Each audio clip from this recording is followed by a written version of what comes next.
Lietuvos kūno kultūros akademijos duris jau 7,5 dešimtmečio atveria žmonės, kurie sportui skiria didžiąją savo gyvenimo dalį. Daugiau kaip 11 tūkstančių sporto specialistų baigė šią aukštąją mokyklą, o kūno kultūros mokytojai, treneriai ir žymus sportininkai tūkstančiams Lietuvos žmonių suteikia džiaugsmo ir pasididžiavimo savimi. Akademijos ištakos ir poreikis ją įkurti siekia prieškarį. 20-ojo amžiaus pradžioje visoje Europoje susirūpinta visaverčių žmogaus ugdymu. Tuomet daug dėmesio buvo skirta kūno kultūrai ir sportui. Nors Lietuvoje tuo metu apie tai pradėta kalbėti, bandymų kurti sistemą nebuvo. Vis dėlto keletas entuziastų suprato, kad visaverčiam žmogaus ugdymui ypač svarbus fizinis auklėjimas. 1934 spalio 10 dieną įvyko įkurtuvės puikiuose kūno kultūros rūmuose, kuriuos projektavo Vytautas Landsbergis Žemkalnis. Prasidėjo jau 7,5 dešimtmečio skaičiuojančios aukštosios mokyklos istorija. Nors sovietinė valdžia dėl sunkios ekonominės padėties ketino tokią mokyklą įkurti Rygoje, sporto specialistai, pedagogai Karolis Dineika, Aleksejus Šimanas įrodė, kad institutas turi būti įkurtas Kaune.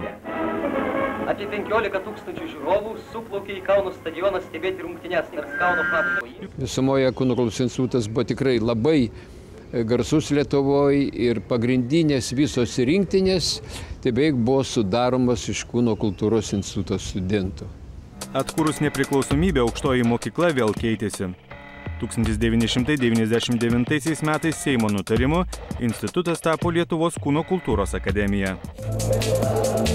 Akademijoje rengiami vieni iš geriausių pasaulio trenerių, kūno kultūros mokytojų, sveikatos ir reabilitacijos specialistų.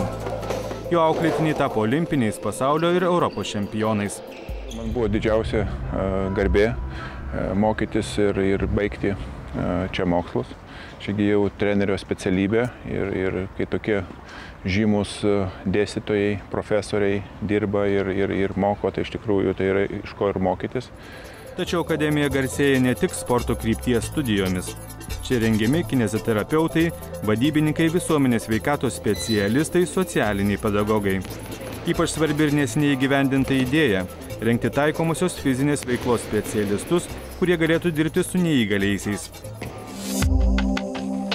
Lietuvos kūno kultūros akademija bendradarbiauja su įvairių šalių aukštosiomis mokyklomis. Dvišalės sutartis jis sudarė su Baltarusijos, Jungtinių Amerikos valstijų, Kinijos, Latvijos, Lenkijos ir Ukrainos sporto universitetais. Akademija užmezgė ryšius su garsiausiomis Europos šalių aukštosiomis mokyklomis. Ji vykdo akademinius mainus su 41 senojo žemyno aukštojo mokslo institucija. Pagal Erasmus programą daliniams studijoms užsienyje buvo išvykę daugiau kaip 300 akademijos studentų. Aukštojoje mokykloje svečiavosi daugiau kaip 70 užsienio studentų iš Bulgarijos, Čekijos, Danijos, Jungtinės karalystės, Turkijos, Vokietijos ir kitų šalių. Į akademiją atvykau pagal Erasmus mainų programą. Čia atlieku tyrimus ir bandau palyginti su mūsų universiteto moksliniais darbais. Jūsų mokslinė bazė kur kas geresnė. Turite numatytas lėšas tyrimams, daugiau galimybių suteikia ir ES struktūrinių fondų parama. Aukštojo mokslo reforma, tarptautiniai iššūkiai ir akademijos misija atveria naujas galimybės tobulėti.